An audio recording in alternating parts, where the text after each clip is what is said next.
leio algumas coisas, não entendo nada. Tipo, eu leio algumas coisas, não sei o que se trata direito. Mas assim, quando chegar ao físico, eu vou conseguir me desenrolar mais. Aham, vai ser mais legal. Ei, Vai ser Patrícia, mais legal. você tá com o computador aí? Eu? Não, a Patrícia? Ah, tá. Que você Eu tá tô. Tá? Tá Tô. bom. Então, que a Ellen tá no telefone, né, Ellen? E você tá Eu tô no com. computador.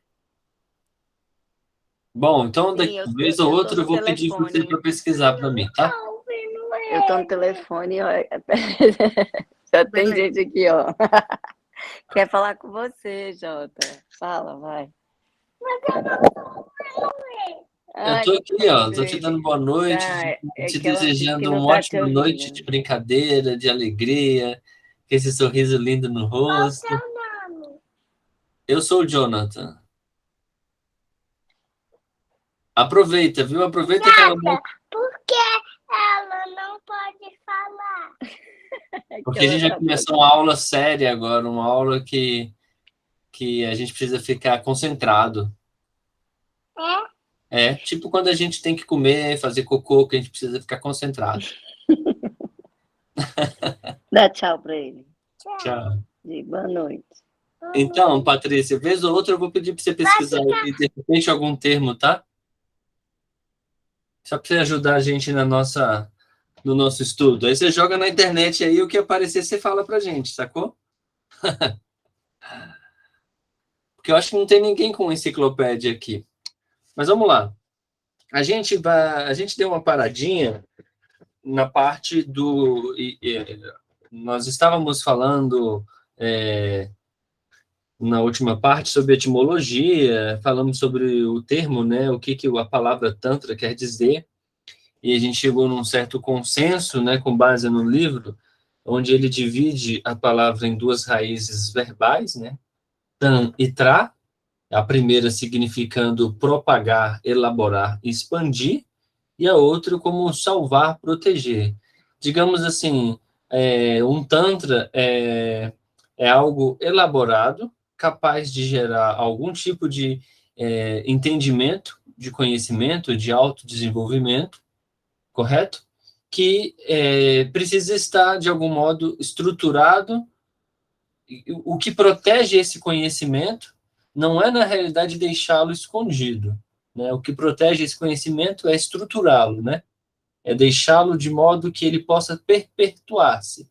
Né? Se fôssemos deixar com que o conhecimento ficasse preso à questão só da hierarquia do sistema, isso não daria continuidade. Então, os caras também são sensatos, a ponto de saberem que a importância de colocar o sistema dentro de uma ideia de que, para que ele fique protegido, eu preciso documentar ele, registrar ele. Então, por isso que um Tantra não é apenas é um tratado, né? É um texto que, por vezes, ele vai se tornar como um documento de referência para uma série de condutas, comportamentos, né? E por aí vai. Boa noite, doutor Gabriel Lessa. Saudações, querido. Somos Tudo... irmãos, amigos. Tamo junto. Nossa, elegância, hein? Elegância chegou na sala agora. Fabiana Coelho, muito boa noite, viu? Satisfação. Vou dar continuidade, então. Então, a gente está começando o como a tradição se define. Afinal, nós conceituamos a palavra anteriormente e ficamos ali num trânsito mais lento, e reforço que esse encontro segue também um ritmo um pouquinho mais devagar, porque tem muita gente que está sem o livro e, desse modo, eu vou continuar falando agora em 0,5, não mais em 1x. Já pensou se o cara consegue ficar assim a noite toda? Meu Deus! Bom, como a tradição se define, né? Vamos lá, estamos na página 21, beleza? E ele diz assim, ó, ainda que seja verdade que a maioria do povo indiano pré-moderno não se preocupasse em formular definições gerais, abstratas, alguns de seus estudiosos se preocupavam. E quando investigamos exaustivamente o bastante, encontramos uma definição nas fontes originais. Para mim, uma definição da tradição que venha de dentro dessa tradição tem uma precedência sobre as definições oferecidas por acadêmicos de uma cultura estrangeira e de 10 mil anos depois. Ainda que essas também sejam úteis, como veremos. Vejamos então o que o estudioso tântrico e guru chamado Ramakanta, que viveu ao redor de 1950 a 1000 depois de Cristo, diz que o Tantra é. Ele está pegando, quem lembra, né, a figurinha à direita aí no livro representa uma escritura. Ele está falando que é um comentário, né? Um Tantra é um corpo de ensinamentos divinamente revelados. Ou seja, através de uma experiência transcendente, né? Quando ele fala divinamente revelados, não pega como referência a visão do cristão, que Deus desce na terra e se manifesta e que conversa com a pessoa, né? E aí não é crítica quando eu digo essas coisas, não. É só para você entender o que nós estamos dizendo. Presta atenção, né? Que yoga, quando se trata de experiência mística, ele está falando de uma experiência dentro de um estado de transe, de êxtase. Não é em estado ordinário. Então, essa escritura, esse conhecimento, isso que ele diz ser revelado, não chega com o cara puxando a lenha no carrinho, entendeu? Ali na ordinariedade, ele não é um processo assim, há uma construção de insights, há um processo meditativo, há uma construção de ideias, de lógicas e também de questões transcendentes.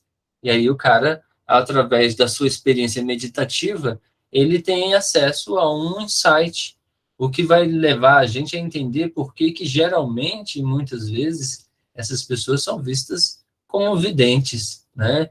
E o que depois, ao redor do mundo, se distorce também pela perspectiva dita anteriormente sobre a teosofia e as outras vertentes místicas, né, que utilizavam o yoga como uma forma de inspirar novos adeptos ou justificar a sua fundação, né?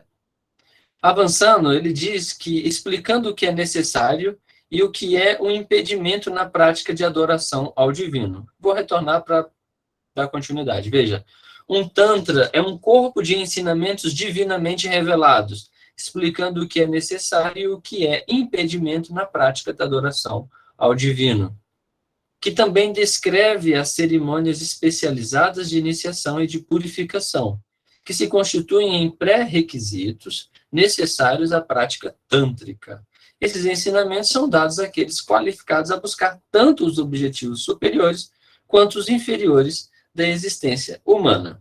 Ele vai lá embaixo na nota e diz: isso tem de ser uma parafrase, porque o estilo formal de cultura, ele vai fazer uma citação aqui comentando o sânscrito.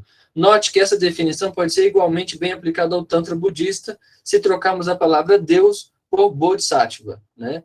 Ali, quando ele chama de Sarda Trisata, né? Aí, veja, voltando ao trecho da situação, nota a característica litúrgica que você vai ter que fundamentar o processo de desenvolvimento. Ou seja, não é todo esse romantismo que às vezes o ocidental pensa que o Tantra é, do tipo, pô, no Tantra pode tudo. Não, não é assim, pelo contrário, ele é tão cerimonial quanto outros. Compreendem isso?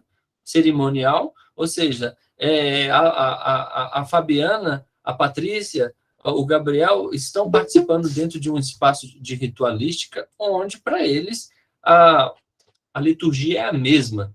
Compreende? Uma cerimônia que, por vezes, tem por ideia juntar mesmo, né? Agregar pessoas. Boa noite, Regina. Boa noite, boa noite. Então, esses aspectos cerimoniais, litúrgicos, falam a respeito da ocupação, sabe? Por vezes, esse aspecto religioso tem uma natureza muito artística. O que acontece? Muitas vezes, você chega num ritual, não dimensiona como você não dimensiona quando você chega numa festa o que foi feito para que aquilo acontecesse. Compreende? Então, digamos que a Patrícia resolveu fazer uma festa, tipo um funk, tá entendendo? Na laje, tocando, e tem que comprar salgadinho, tem que comprar cerveja, tem que chamar alguém para fazer a música, e ela tem todo um cerimonial ali, uma sequência de eventos. E isso é muito interessante.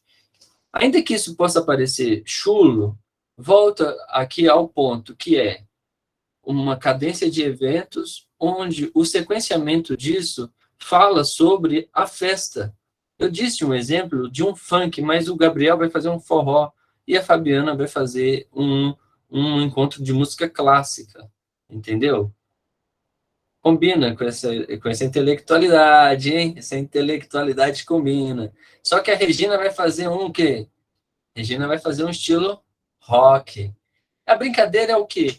O que eu quero dizer é que o cerimonial do evento que está por detrás, do detalhamento disso, para um tântrico, tem um sequenciamento extremamente, como digamos, requintado, refinado, de mantê-lo. Por isso que ele diz aqui, ó, um tantra é um corpo de ensinamentos divinamente revelados, explicando o que é necessário e o que é um impedimento na prática da adoração ao divino.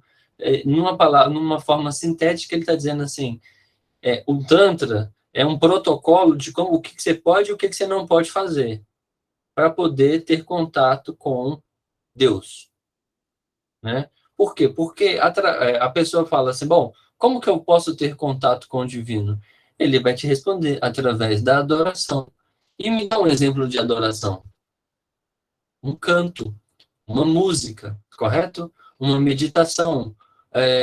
Talvez ali para um oriental, o chá, a cerimônia do chá, como seria a cerimônia para um tântrico, entende? Então, a adoração dele vai se dar através, por vezes, de meditações associadas a determinados aspectos simbólicos. Por vezes, a gente falou ali, yantra e mantra caminham junto com tantra. Então, são aspectos que são fundamentais, correto? Yantra são as figuras geométricas que vão dar subsídio para a ritualística. Se a ritualística que eu brinquei da casa do funk na Patrícia é material e eu sei um sequenciamento para que esse evento aconteça, ou chega, a festa vai abrir às 17 horas, vai chegar tal, lá, existe uma lista, blá, blá, blá, existe um sequenciamento. Isso também vai acontecer nesse aspecto. O yantra vai ser construído, ele vai ser montado, ele vai ser visualizado. Enquanto a festa está acontecendo no mundo físico, o ritual tântrico está acontecendo na tela mental, na cabeça, na maior parte das vezes, predominantemente internalizado, onde isso está sendo feito de modo meditativo. Compreende? Internamente, dentro do ambiente psíquico. Avancei muito aqui, mas eu falei, mas é importante a gente entender esses aspectos. Lembra que não adianta eu fundamentar isso sem lembrar que o shivaísmo tem por excelência que eu sou Shiva, né? Então, onde é que existe outro lugar para ter poder, se não no meu corpo? Não, então eu vou falar assim, não, eu vou ficar forte, mas aí eu vou botar o Gabriel para fazer academia. Entendeu? Seria legal.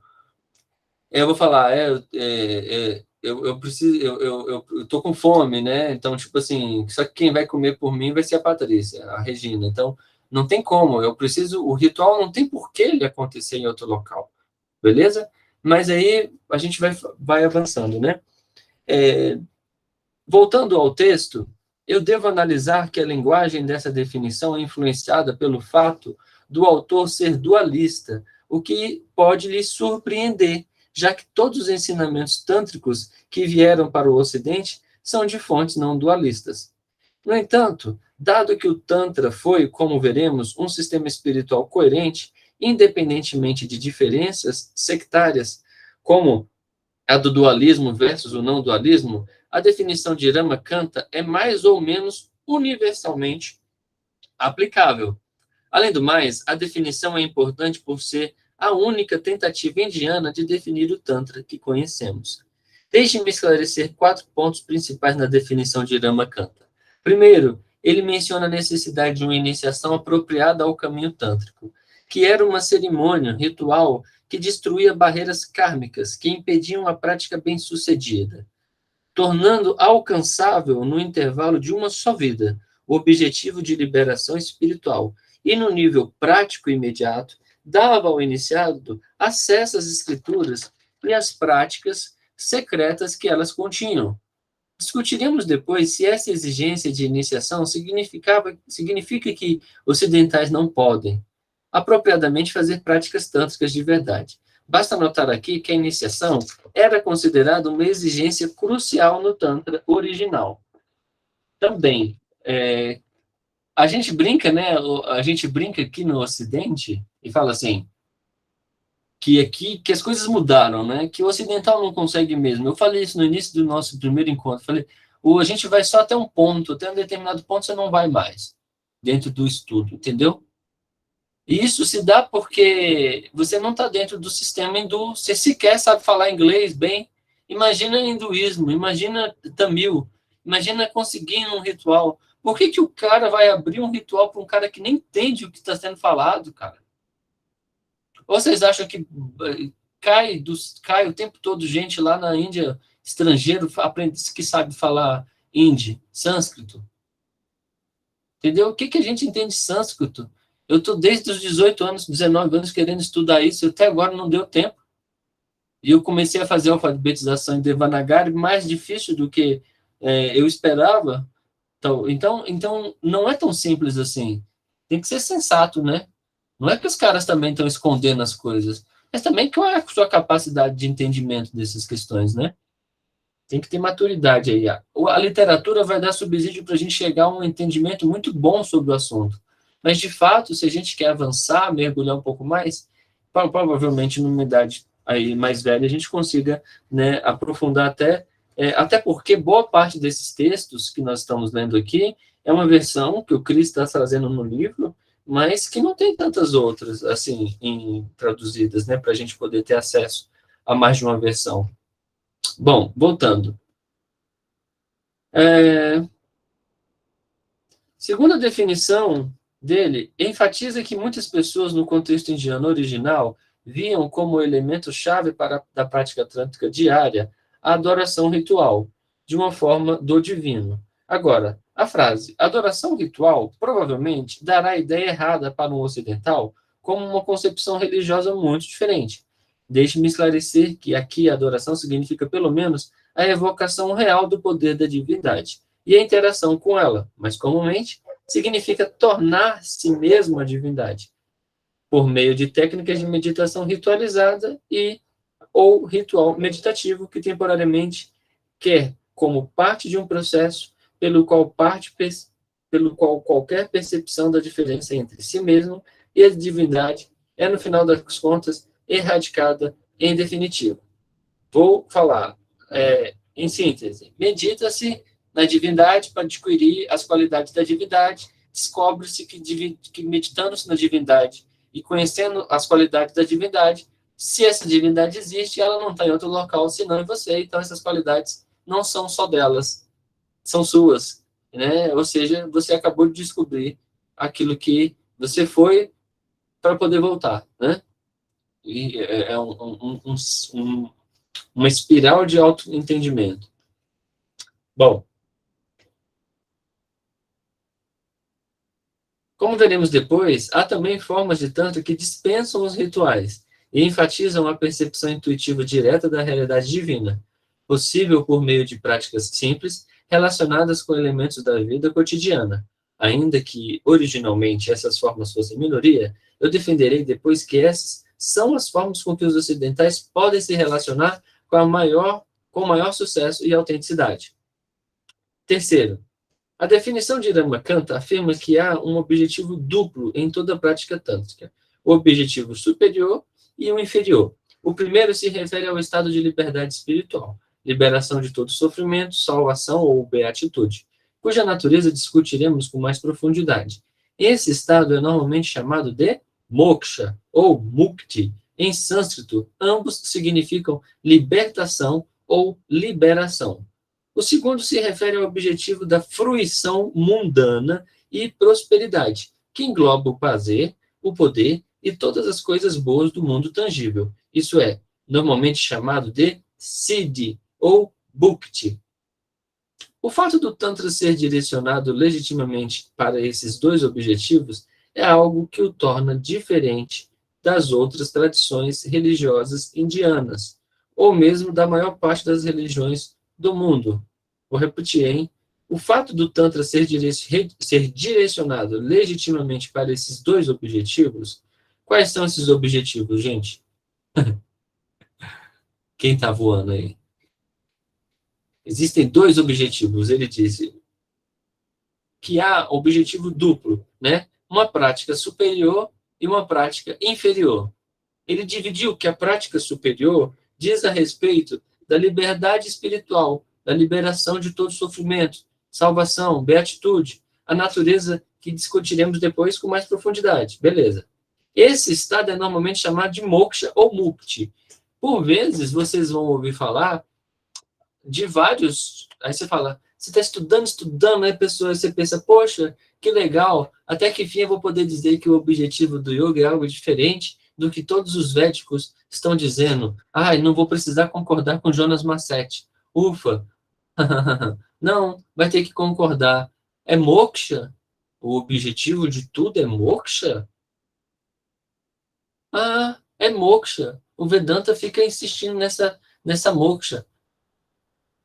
Quem entendeu esse lance aí? Veja bem. O superior é moksha.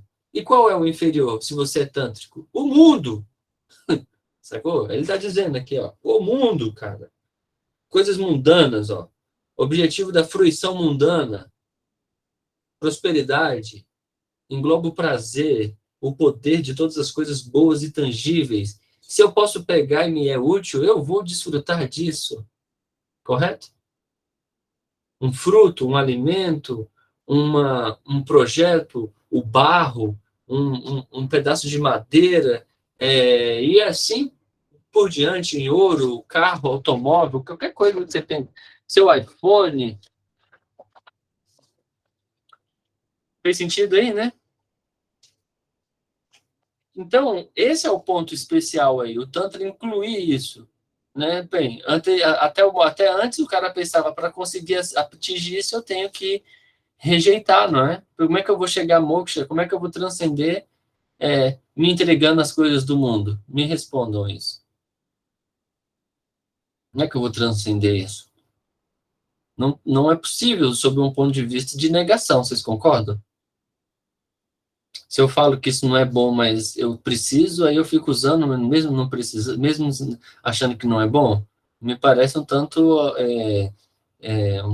vamos dizer assim, sabe, doença autoimune? Você está se autodestruindo, sacou? Então, o que o Tantra vai trazer? Ele vai trazer, beleza, concordamos com isso, ok, mas também acreditamos que o outro lado, a natureza inferior das coisas, precisa ser trabalhada. Certo? Então, vamos lá. Note um cuidado aqui, que a definição de Ramakanta nos diz que não podemos chamar de tântrica nenhuma prática que seja direcionada só ao objetivo inferior. Por exemplo, se o objetivo da prática é simplesmente melhorar a vida sexual, então, por mais espiritual que possa soar, ela não pode ser chamada de Tantra.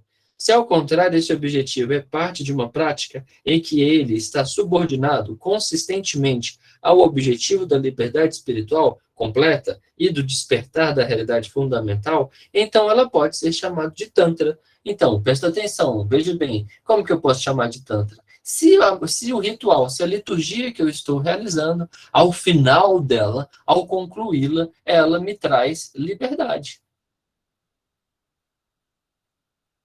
Epicuro diria que seria assim, o verdadeiro prazer é o prazer que eu sinto ao me deitar, ao descansar, ao repousar, e neste repouso, nenhuma lembrança me atormenta, entende? Nenhuma memória a respeito dessa escolha que foi feita. Sacou? É mais ou menos, viveu agora, viveu a realidade. Tem um tanto, como é que fica aí orbitando na nossa cabeça agora uma questão, né? E a questão da ética, né? Como é que fica as questões morais? O que que isso, onde gira o Tantra em torno disso, né? Vamos ver o que nos será revelado, né? Nessa literatura daqui para frente, né? Bom, em quarto e último lugar, a definição de Ramakanta diz que Tantra é algo dado em escrituras, que são uma revelação divina, ou que significa, nessa visão de mundo, que os ensinamentos tântricos e instruções sobre a prática são sancionadas por uma autoridade divina.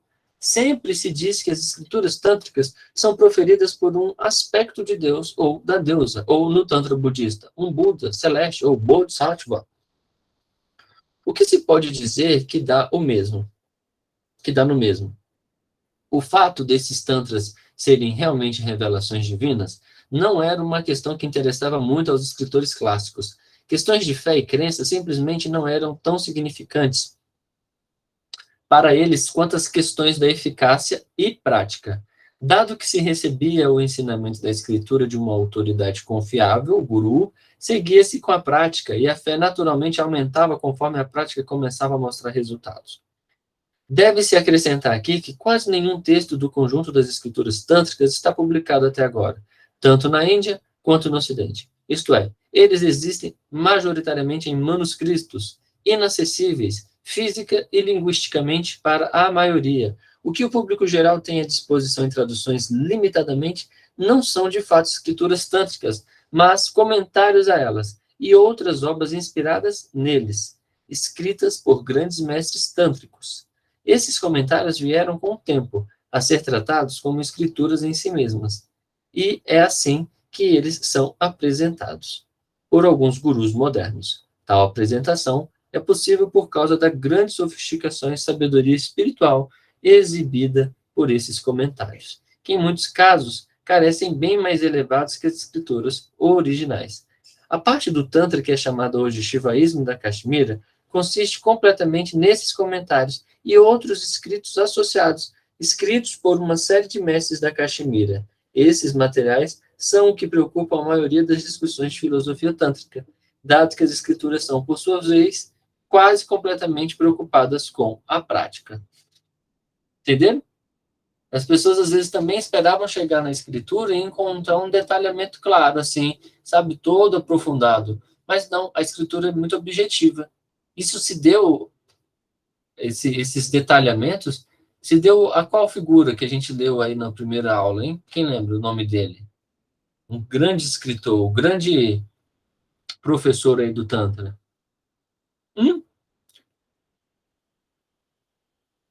Quem vai responder essa resposta? Qual o nome deste homem? Se eu prometer um kombucha, hã?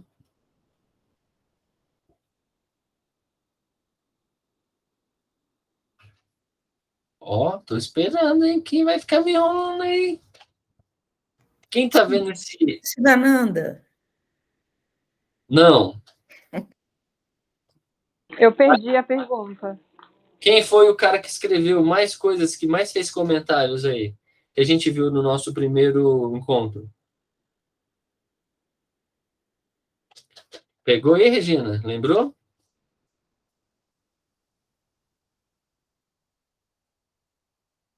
Gabriel. Valmir, você tá segurando o Abhinava número. Gupta.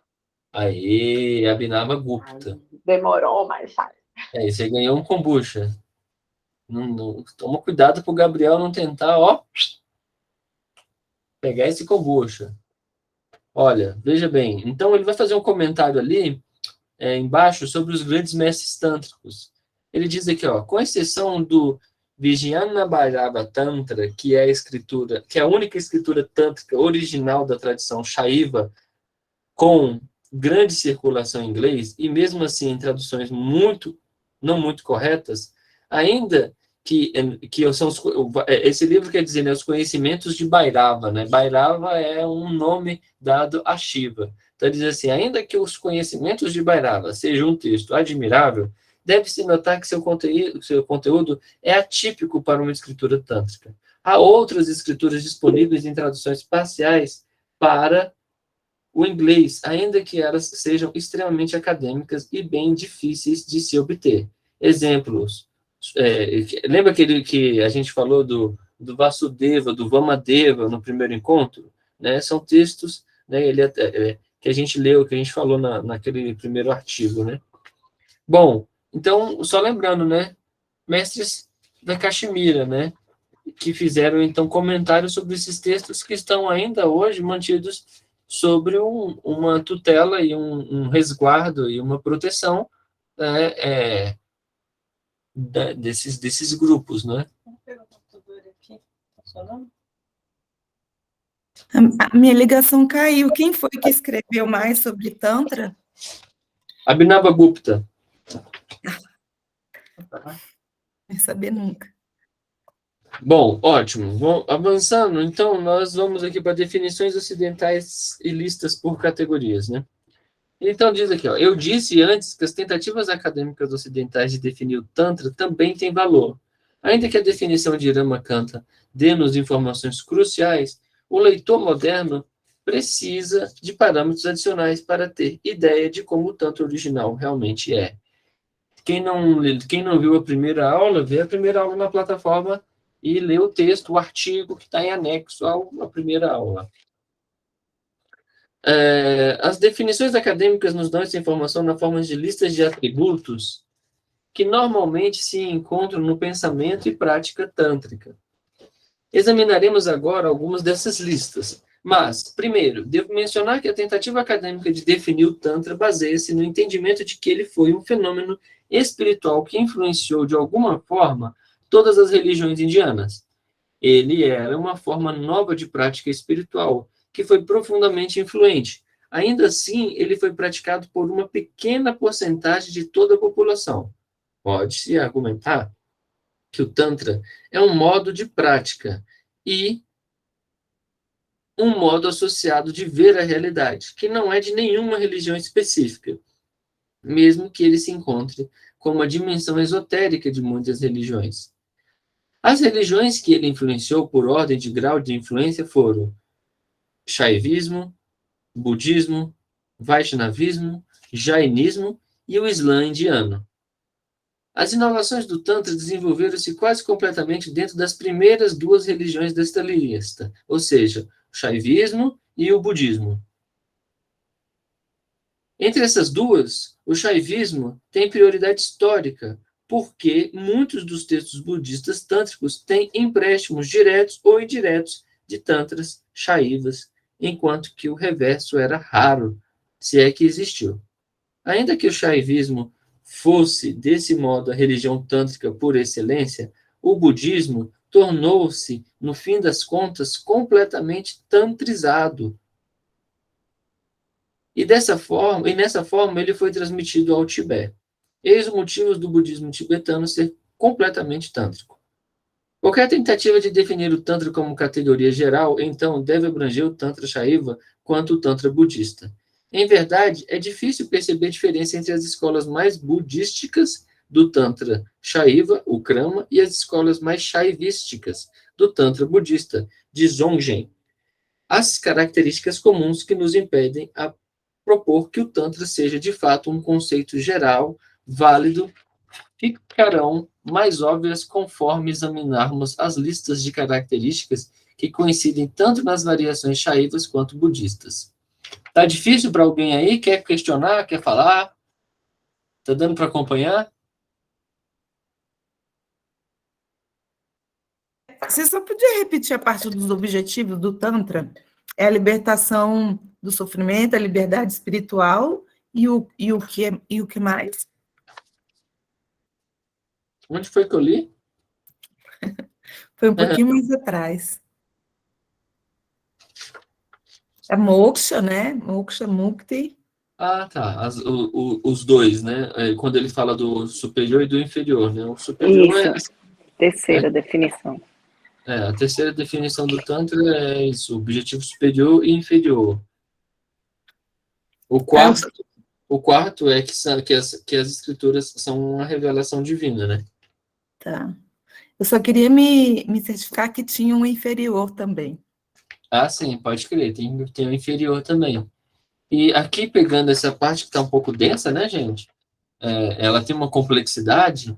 Ele está falando, e isso é bem interessante de se ver, é que o Tantra fala sobre um bate-papo muito regionalizado, uma capacidade de troca muito grande, de interação entre pessoas, vamos dizer assim, um distanciamento daquela exclusividade que você via ali nos arranjos sacerdotais bramânicos, né? Então, é possível, então, com os estudos, notar que os traços tântricos influenciaram religiões, como ele coloca aqui, e ele coloca o Vaishnavismo, o Jainismo, né, o budismo. Então, para dizer assim, bom, se há esses traços, é possível que o Tantra seja mais antigo do que, inclusive, as escrituras que levam ele a uma ideia de formalidade. Compreendem? Faz sentido, né? Isso não diminui em nada também essas questões. Para quem visita a escola, o estúdio, né, o Mani, a experiência é com Tantra tibetano, entendeu? Toda a nossa estrutura de arte, cultura ali, é a parte que a gente mais gosta, né? Pintura, yantra, mandalas, mantras, né? Então, sinos, sons, várias informações trazendo para uma perspectiva de enxergar potenciais humanos representados em figuras simbólicas, que a partir dessa compreensão você consegue experimentar uma relação com uma potência interna, né? Então, meditando nessas qualidades, nessas potências e tal. Vou voltar para a gente continuar no texto, certo? Bom, aí ele fala que as coisas vão ficar mais claras, né, quando a gente observar as listas em relação a essas primeiras duas tradições que mais receberam influência, né, o shivaísmo e o budismo. Ele vai dizer, ó, em seu primeiro livro, o praticante acadêmico Douglas Brooks propôs um tipo de definição de Tantra usando a semelhança de parentesco, em que procuraremos a maioria de elementos em comum. Ao invés de formular uma definição específica, ele apresenta esta lista de atributos: teísmo e não dualismo, yoga, especialmente o Kundalini Yoga, ciência do mantra, yantras e mandalas, ênfase no guru, simbologia bipolar do deus-deusa, caminho secreto, rápido e perigoso, práticas antinômicas e iniciação. Ainda que essa tenha sido uma primeira tentativa de orientar os leitores. Patrícia, pesquisa para a gente o que é prática antinômica, por favor. Ainda que essa tenha sido uma primeira tentativa de orientar os leitores sobre os principais atributos do Tantra, há um problema com a lista, porque ela deixa muito de lado. Isso deve-se ao fato dela ter sido muito influenciada pela forma particular de Tantra que o Dr. Brooks estudou, em que foi iniciado. Prática antimônica, desculpa. Isso, prática antimônica. Tá. Antinômica. Nômica. Ah, tá. Antinômica. No entanto, exceto pelo primeiro, sétimo e oitavo itens, esta está na lista uma parte importante da tradição tântrica Shaiva Siddhanta. Isto é, deve-se admitir, em defesa a Brooks, especialmente que havia grande escassez de pesquisas acuradas sobre o shivaísmo Siddhanta, disponíveis quando ele escreveu o livro. O oitavo item também exclui muitas tradições tântricas não transgressivas, e o primeiro e sexto exclui parcialmente algumas tradições tântricas budistas.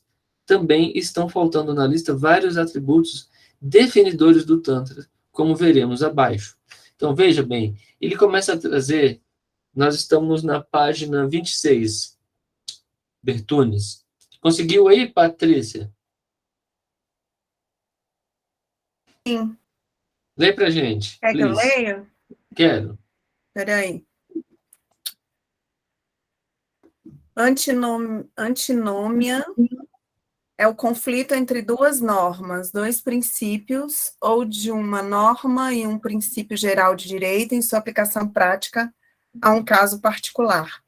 É a presença de duas normas conflitantes, sem que se possa saber qual delas deverá ser aplicada no caso singular.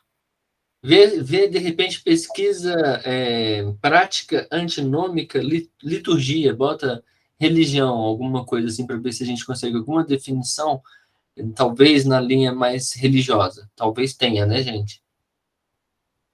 Bom, esse primeiro parágrafo, quando ele está falando do Dr. Brooks, ele já está trazendo que uma referência de um escritor, né, que vai trazer uma visão e que ele já tá, vamos dizer assim, como estudioso, ele já está dando alguns cortes para dizer que não está bem, não tá coerente essa versão acadêmica.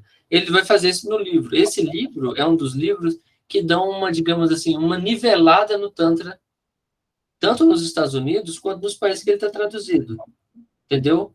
Porque esse autor, ele fez todo um trabalho acadêmico para validar essas informações, né? É isso que se dá esse livro. Vamos dizer assim, um tratado, né? Apareceu alguma coisa aí, Patrícia? Nada, né?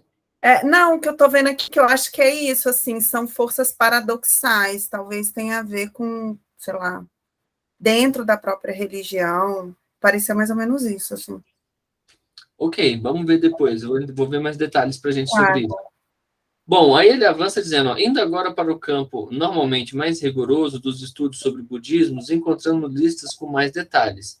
O estudioso Anthony Tribe, numa bela introdução ao Tantra budista, oferece essa lista de atributos definidores. 1. Centralidade do ritual, especialmente evocação e adoração de divindades. Centralidade dos mantras. Visualização e identificação com a divindade. Necessidade de iniciação, esoterismo, segredo. Importância do professor, o guru ou acharya. Uso ritual de mandalas. Atos transgressivos, antinômicos.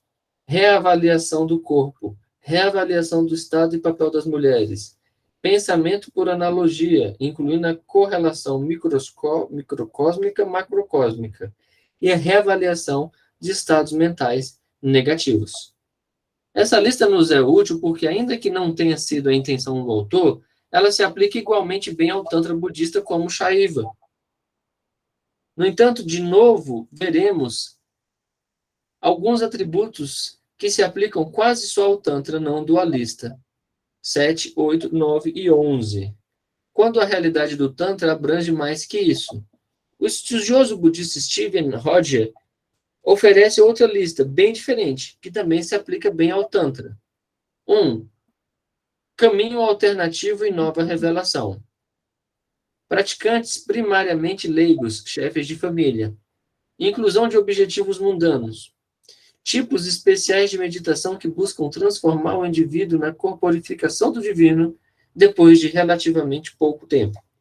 Novas tecnologias, mandalas, mudras, mantras, contemplação, visualização criativa das divindades, multiplicação maciça do número e dos tipos de divindade.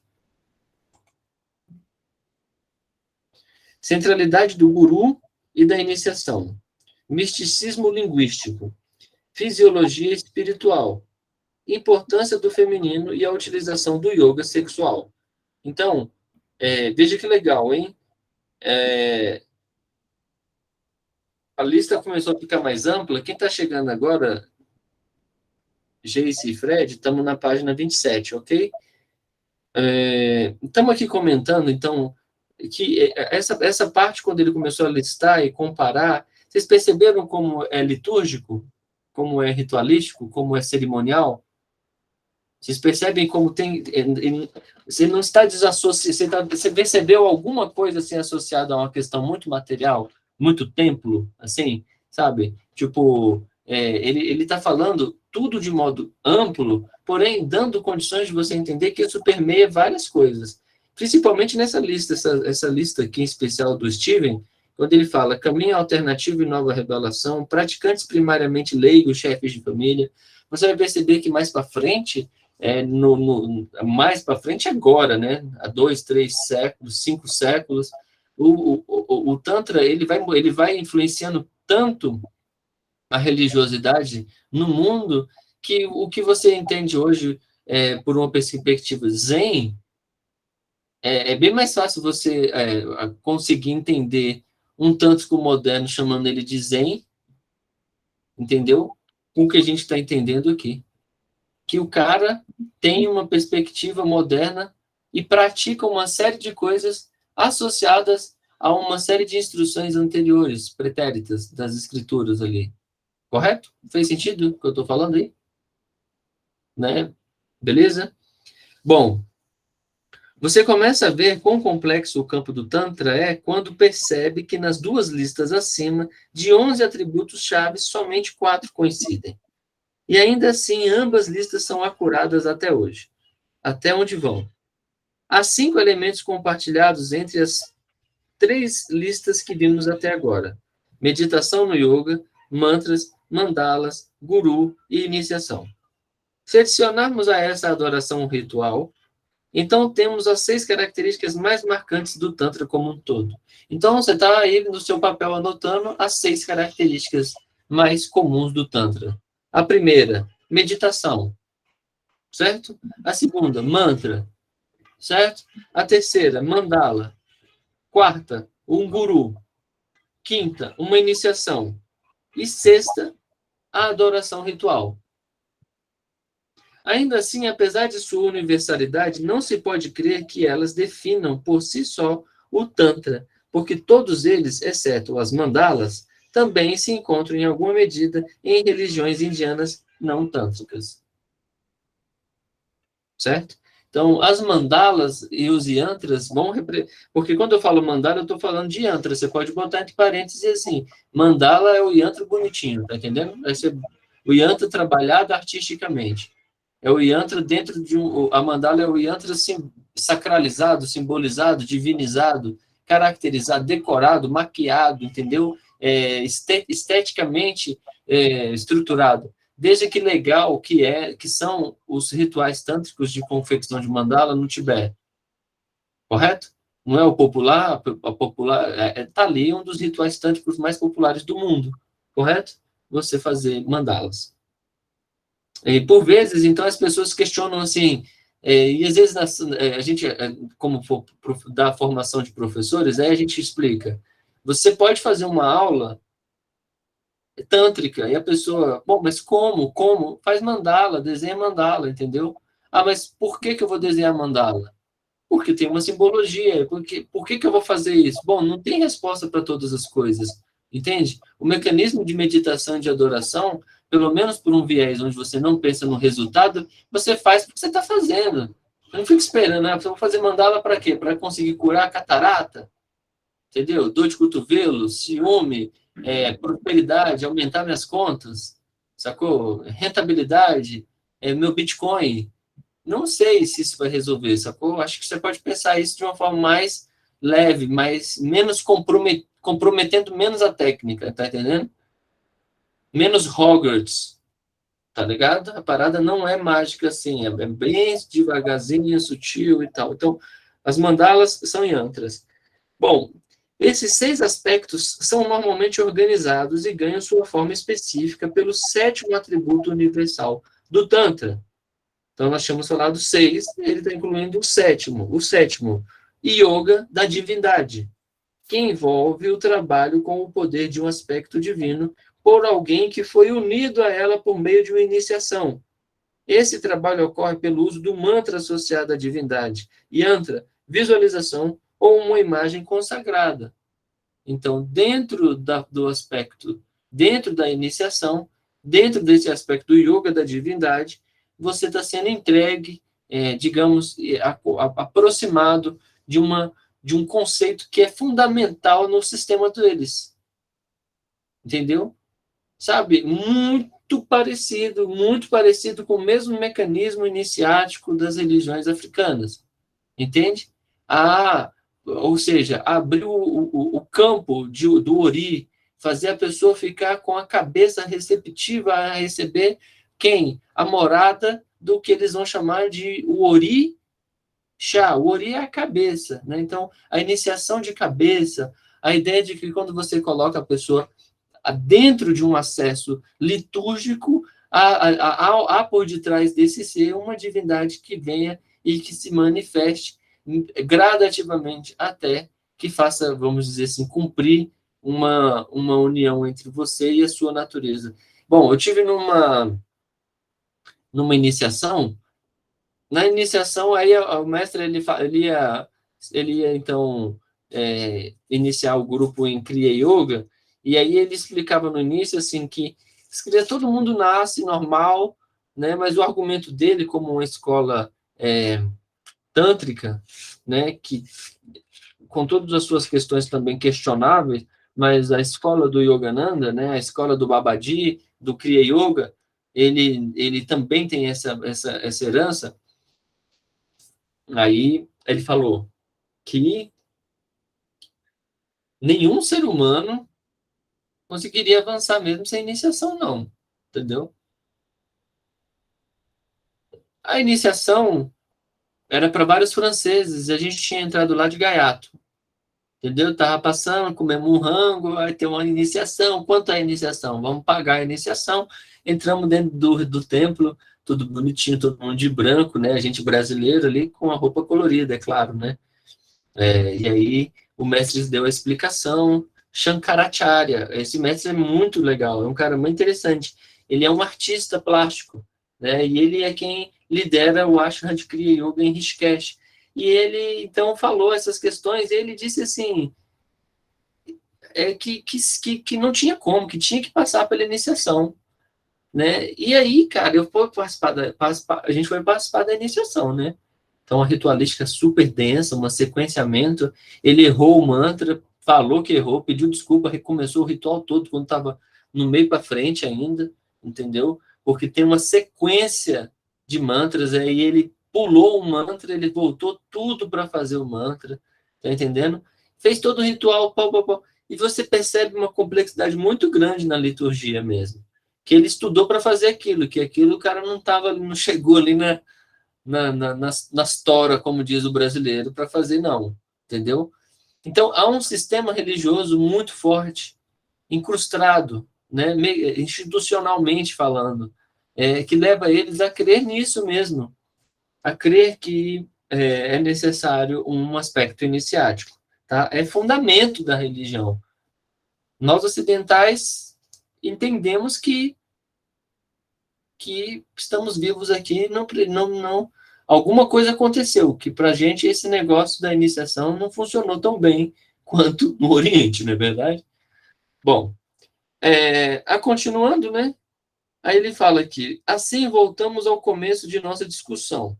O que distingue uma prática como indubitavelmente tântrica é aquela que envolva as divindades e seus mantras, que são revelados em escrituras explicitamente tântricas. Dito isso, é perfeitamente apropriado chamar qualquer ensinamento ou prática de tântrica ou tântrica se ela aparece numa forma original tântrica, quer seja uma escritura ou um comentário.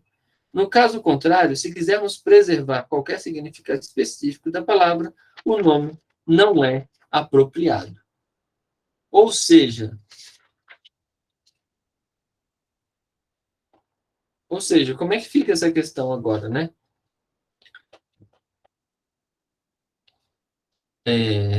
Muitas coisas não são tântricas, correto? Aí a gente precisa, então, reconhecer nessas literaturas, nessas abordagens, o que realmente é uma abordagem tântrica. E se a gente gosta e se interessa por esse assunto, talvez trazer o máximo desses 7 elementos aí para a sua vida. Agora, já sabendo que a iniciação nós não teremos, certo? A iniciação, o 7º, você pode ir lá chorar no pé do vovô, entendeu?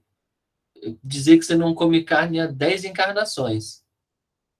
Foi revelado para você isso e que ele não vai te iniciar, viu?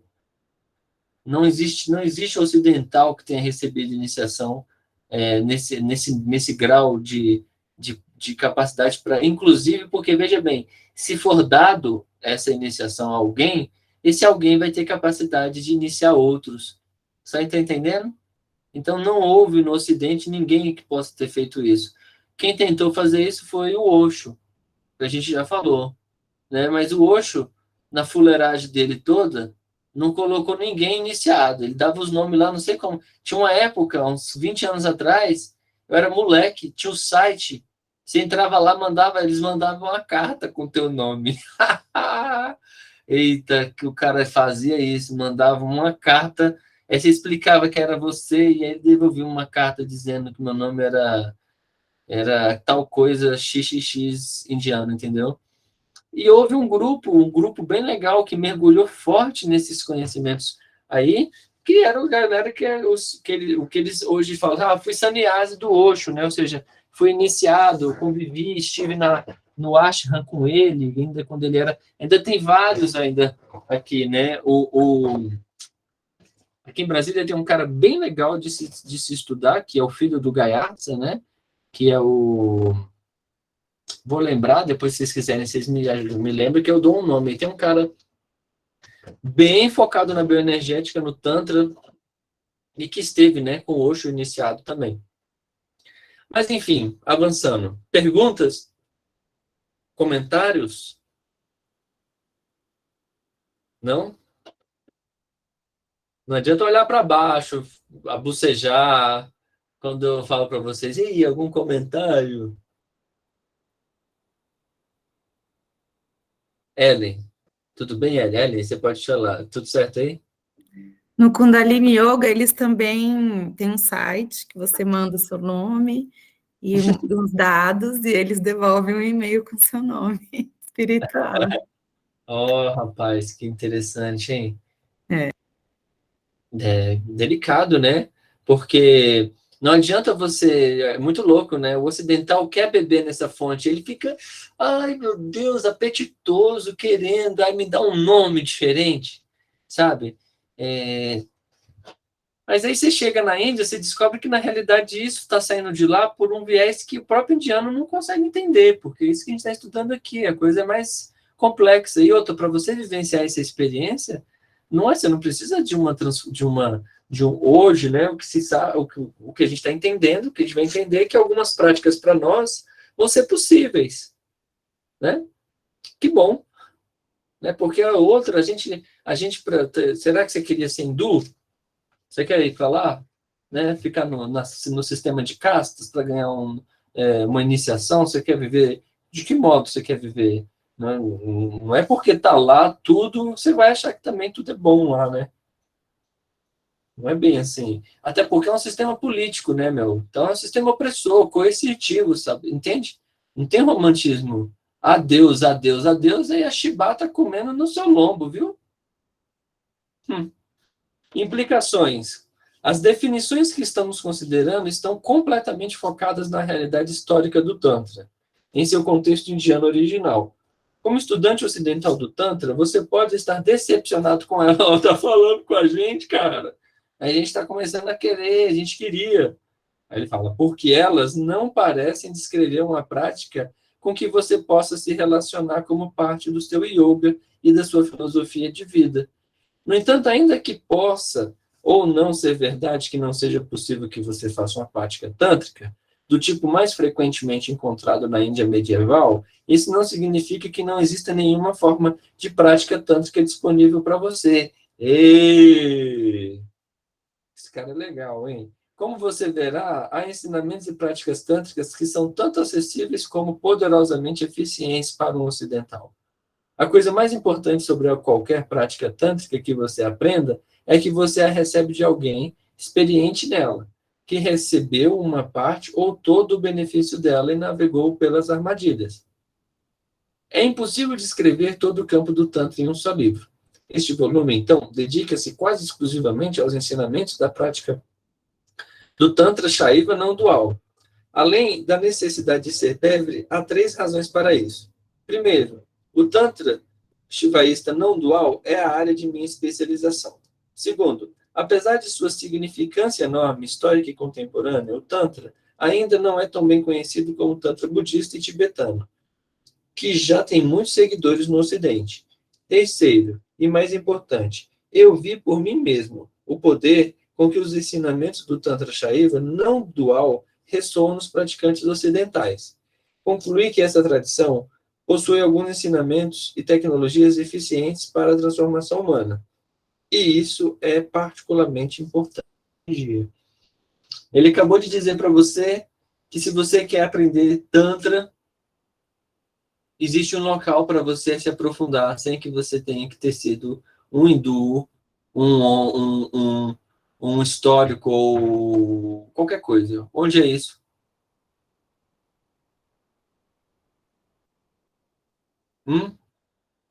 Vocês ouviram falar da monja Coen? É um desdobramento de um budismo. Então existem várias monjas, vários monges. O budismo dá espaço para isso, beleza? Então, se você quer chutar o pau da barraca, ir embora da Babilônia, não precisa questionar, nem precisa de argumento, a gente lhe apoia, viu? Faça isso, porque realmente você vai ser bem mais feliz do que nessa loucura. Brincadeira. Mas que você vai comer bem, que vai ter mais foco, vai. Então, isso pode rentabilizar coisas na sua vida, hein? Bom, vamos lá. Perguntas e respostas. Como tudo isso entra no hinduísmo? A maioria de nós aprendeu que as religiões nativas da Índia, que costumava chamar-se Indostão, é algo chamado de hinduísmo. Eu gostaria de dizer isso porque, às vezes, eu falo umas coisas e esqueço de comentar e dou uma viajada, né? Aí, às vezes, eu falo assim, que o yoga não é indiano, né? E não é. E quase nada disso é indiano, entendeu? Porque a Índia nem existia na época que isso foi criado. Então, é a mesma coisa de eu dizer que uma coisa que surgiu agora, entende? O nome que deu agora, eu estou falando que o trem que veio antes tem o nome do agora. Então, o yoga é um conhecimento da humanidade, entendeu? De todo tipo de tribo, aldeia e todo tipo de gente muito legal, gente doida, gente louca, gente careta, gente chata, todo tipo de gente trabalhou para fazer isso, sacou? E há duas tendências muito chatas para quem estuda yoga. Uma, o indiano acha que tudo é dele, entendeu? Duas, o indiano que é vedântico é um chato de galocha. O ocidental que se torna vedântico fica também chato, sacou? Porque o cara fica achando que tudo teve só uma origem. Não, porque foi do Vale do Indo. Não, porque foi do Vale do Indo. Cara, tem milhões de estudos já dizendo que o negócio surgiu em vários lugares na Índia, em vários pontos no planeta Terra, e a verdade sobre moksha é dos védicos, entendeu? É muita pompa, tem que parar com isso, né? Os tântricos quebraram isso, entende? Então, o que existia antes, nessa época, ainda que ainda tivesse um nome generalista, hindustão, ele está dizendo o que é hinduísmo e como ele se relaciona ao shivaísmo e o tantra. Essa questão, que deveria ser simples, é complicada por uma profunda série de mal-entendidos. Deixe-me começar esclarecendo o mal-entendido. Não existe algo chamado hinduísmo.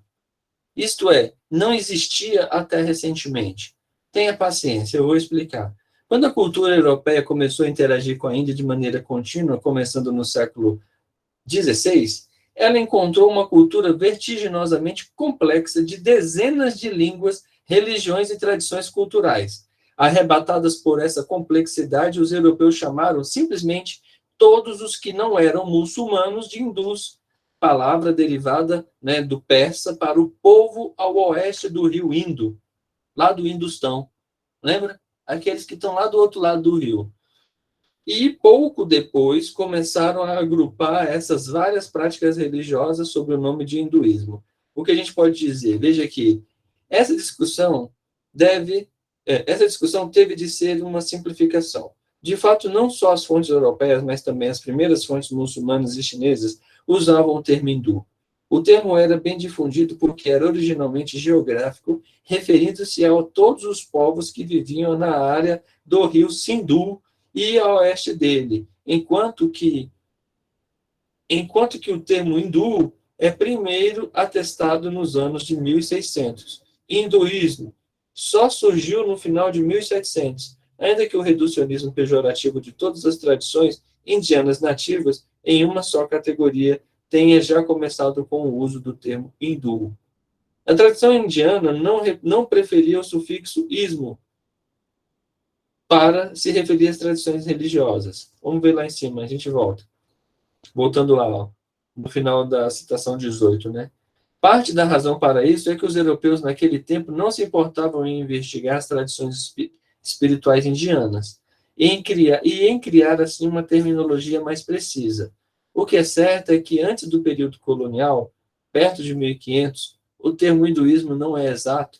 O que encontramos são tradições religiosas que se consideravam mutuamente distintas, chamadas brahmanismo, também conhecido como vedismo, shaivismo, shaktismo, vaishnavismo, budismo e jainismo, além de algumas tradições espirituais não religiosas, como Sankhya e o Patanjali Yoga.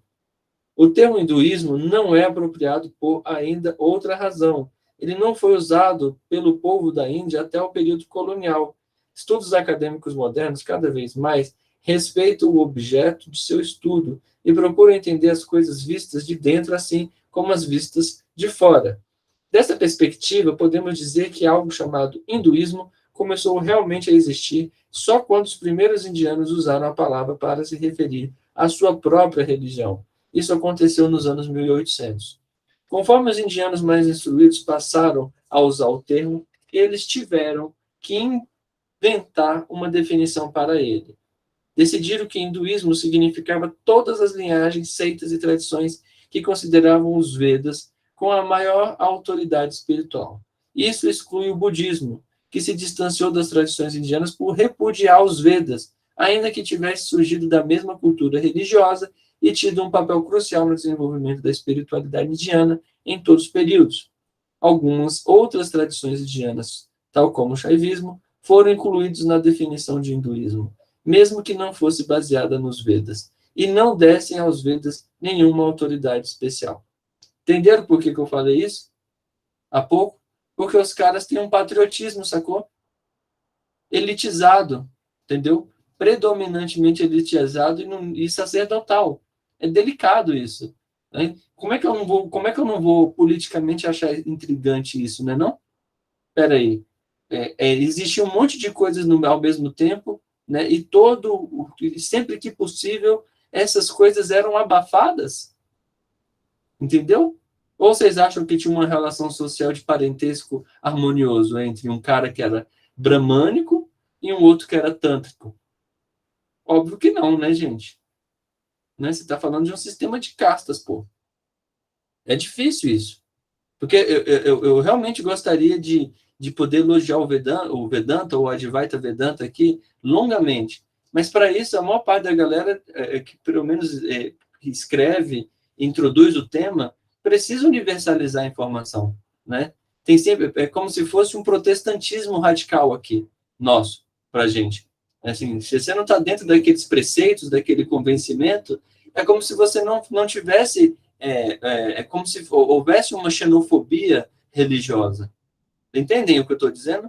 Um processo de cancelamento, de exclusão do outro em função da religiosidade dele ser paradoxal, pode-se dizer, a sua, ou mesmo completamente distinta mesmo, assim. Né? Entende? Comentário, gente? Fabiana Coelho? E aí? Pois não. Eu fico pensando como é que está o budismo lá no Tibete com essa coisa da China. Ainda continua ou eles foram todos para Dharamshala? Predominantemente saíram todo mundo, ainda há alguns no Tibete, pouquíssimos, mas a maior parte das pessoas migraram para o Butão e para o Nepal. Então, hoje, se você quer ter um acesso a um tantrismo tibetano, é no Nepal. O Nepal se tornou, vamos dizer assim, quase que, tipo assim, um local onde você tem várias pessoas que fugiram, né? Então, tem pessoas fugidas do Tibete, fugidas da Índia, né?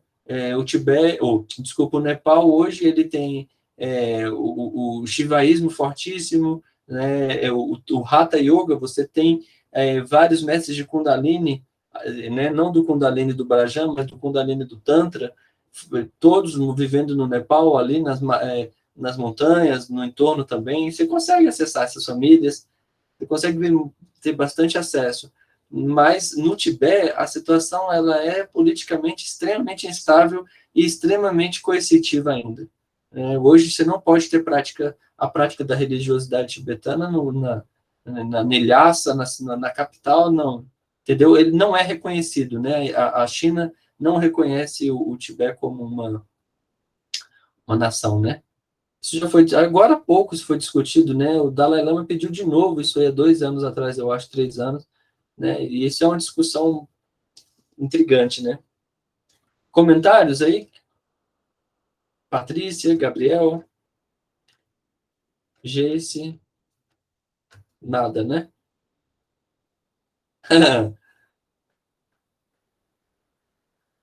Ok, vou avançar, hein? Então,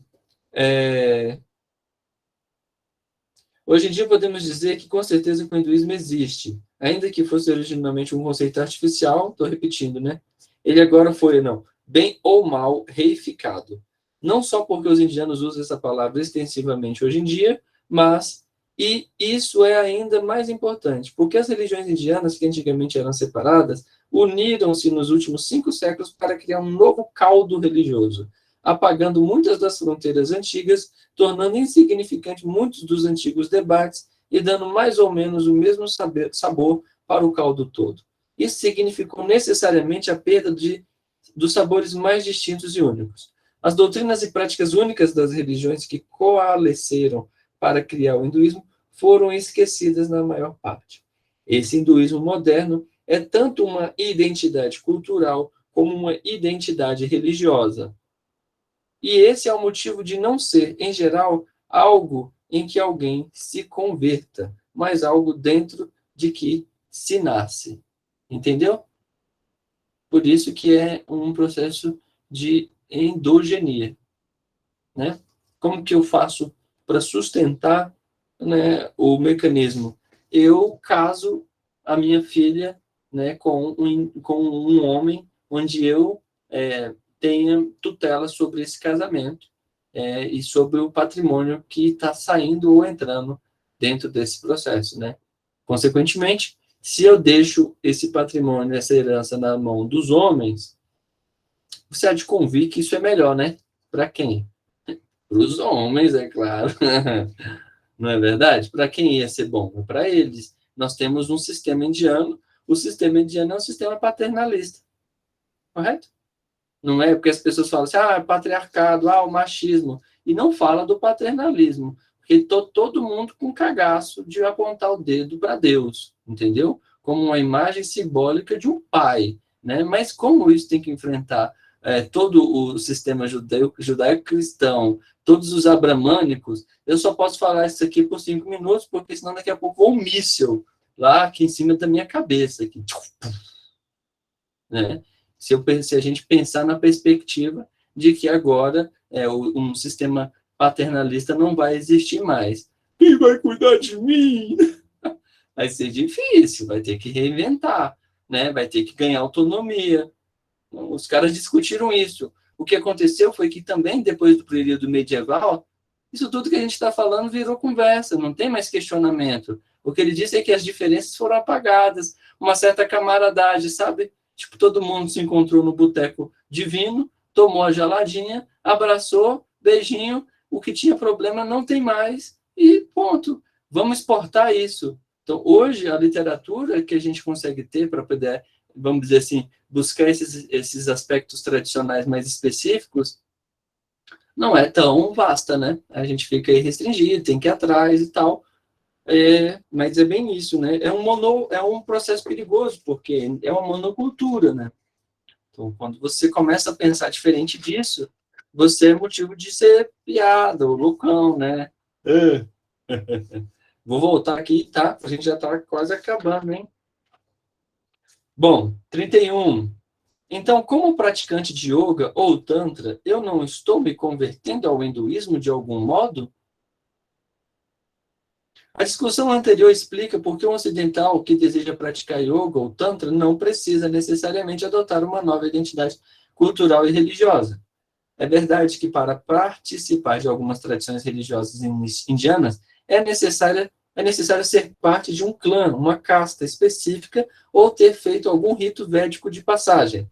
No entanto, a prática do yoga tântrico envolve transcender a sua identidade normal e, assim, não exige que os iniciados pertençam a nenhuma casta específica, classe, sexo ou grupo étnico. Para ser mais preciso, práticas tântricas envolvem a criação ou percepção de uma identidade divina esotérica dentro da sua antiga identidade definida culturalmente. Então, você pode permanecer culturalmente cristão, judeu, budista e ainda ser um tântrico. Ou Tantra Shaiva, em particular, articulou a ideia única na Índia de que todos os seguidores de sua tradição formam uma só comunidade independentemente do nascimento, e que assim é melhor iniciar um estrangeiro sincero que um brahmane que não seja sincero. Ainda que no século XXI as pessoas possam fazer o que quiserem, para mim é importante saber que o caminho espiritual que quero trilhar permite que eu o faça. Veja bem, é também um tanto romântico, porque você chega nos templos shivaístas no Nepal ou na Índia, você não entra, tá? Não entra. Ah, mas vai eu discutir com o indiano que o passado, que o Abhinavagupta, que não foi assim, que as coisas tinham que ser diferentes, eu sou estrangeiro, né? Não entra. Não entra e, infelizmente, não acessa alguns processos. Porém, né, como a gente percebe, o background do shivaísmo foi um movimento subversivo, anticultural ao modelo da época. Né? E as afirmações que ele nos traz nos dá segurança de que o que a gente está fazendo aqui não precisa realmente de uma iniciação e nem de nada. Né? Só que, para que você sustente essa ideia, é bem difícil, porque a maior parte das pessoas vão para a Índia na esperança de encontrar um guru, né? De encontrar um mestre. Quem que é o mestre aí?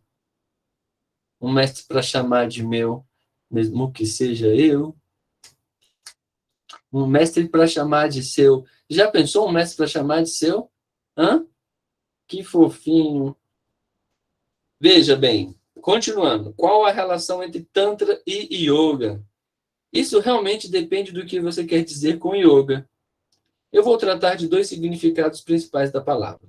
O primeiro é o sentido original palavra yoga, que se refere a um conjunto abrangente de práticas psicofísicas, enfatizando a meditação para disciplinar e integrar o corpo, mente e espírito, para que se atinja o objetivo espiritual mais elevado.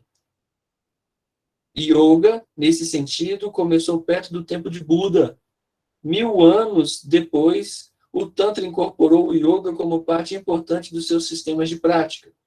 O Tantra também ampliou o conjunto anterior de práticas de yoga, adicionando centenas de técnicas novas, pranayamas mais complexos, práticas de visualização detalhada e a ciência dos mantras, bem como práticas baseadas no corpo, especialmente posturas yógicas, gestos de mãos sagrados e a ativação dos centros de energias, chakras, no corpo. Podemos ver a importância do yoga na tradição tântrica só de listar os 4 tópicos principais encontrados nas escrituras tântricas. São eles: os ensinamentos de doutrinas ou sabedorias, o yana, a adoração ritual, kriya, prática mística, yoga, e a prática cotidiana e os votos, charya. Vários elementos do yoga tântrico sobreviveram até hoje, mesmo que normalmente separados do seu contexto original. Apresentaremos isso Apresentaremos algumas informações sobre o Yoga Tantra na parte 3. Por outro lado, se você quer dizer yoga no sentido moderno de uma prática abrangente de asanas, mais uma ou duas práticas simplificadas, como os acadêmicos chamam de yoga postural moderno, ela também é relacionada ao Tantra, mas pouco. O yoga moderno é a última fase do desenvolvimento histórico cuja origem se encontra no yoga tântrico Shaiva. Podemos resumir aqui, brevemente, os fatos importantes.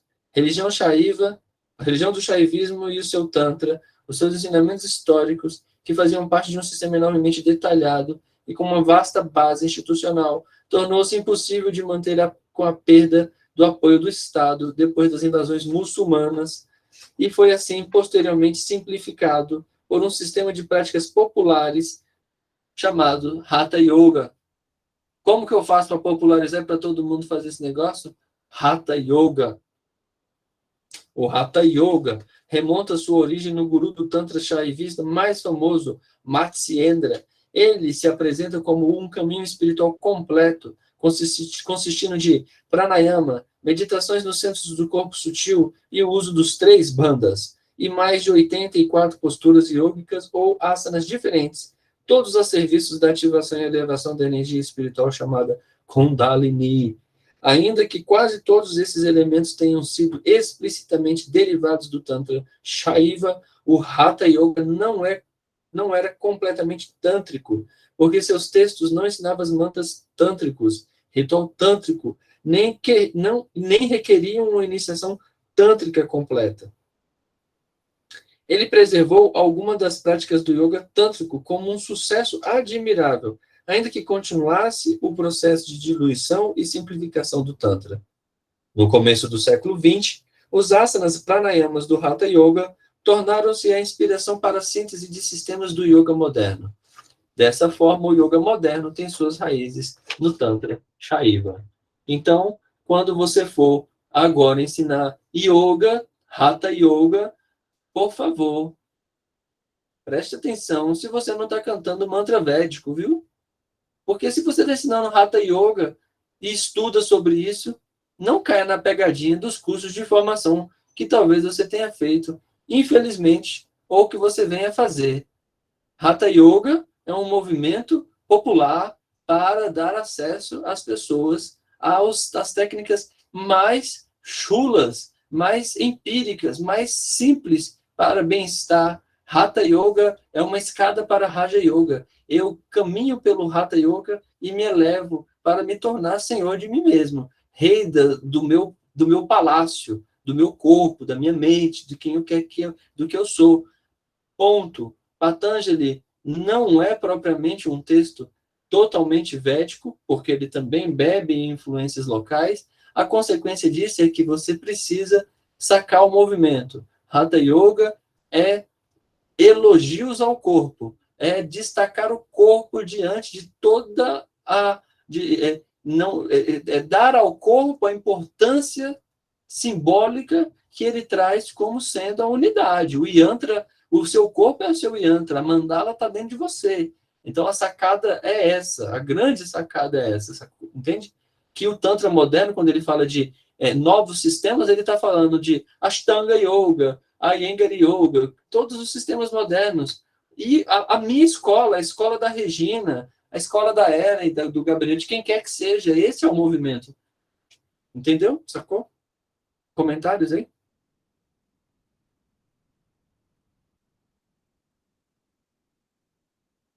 Eu tenho um comentário.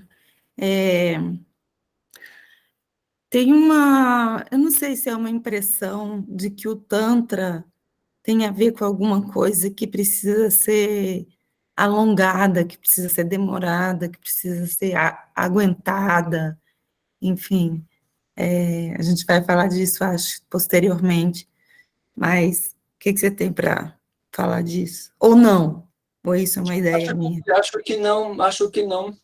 Acho que talvez isso seja a influência da tendência de tantrizar a sexualidade no Ocidente. Aí deu aquela perspectiva de se eu consigo, vamos dizer assim, lidar com prazer e espaçar e demorar, né, para o orgasmo, ou reter, né? Tinha uma ideia, né? Reter o sêmen. Tem uma ideia muito louca, né? Não sei de onde que os caras tiram isso, cara.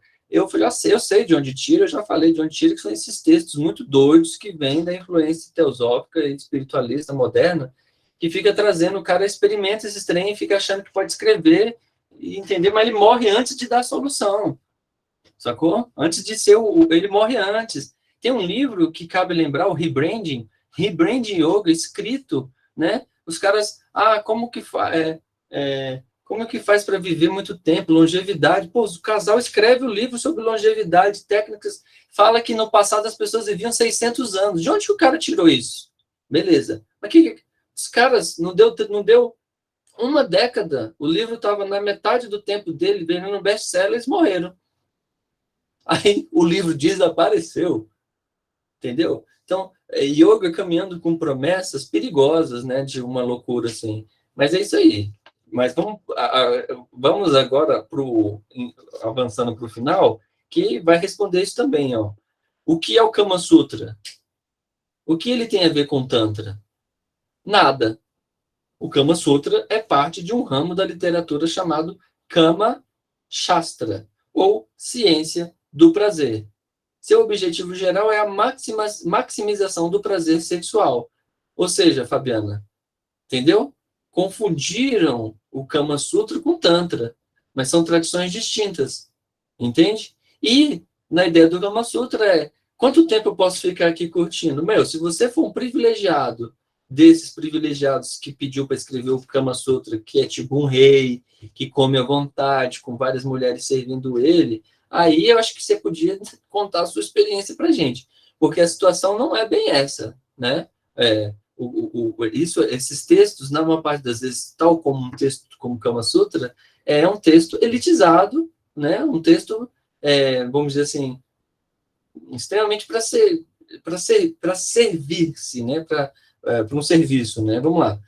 É parte de uma literatura chamada A Ciência do Prazer. Seu objetivo geral é a maximização do prazer sexual. Por definição, ele não é tântrico, porque no Tantra o objetivo do prazer, quando presente, é sempre subordinado ao objetivo final da liberação espiritual, o que não se apresenta no Kama Sutra.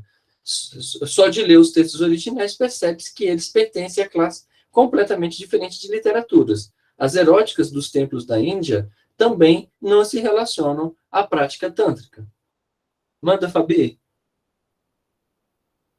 Então, é porque eu não sei a origem, mas na Kundalini Yoga existe o Tantra branco, é Tantra Yoga branco, que eles chamam. Uhum. E são técnicas que você faz por 1 hora, por 2 horas.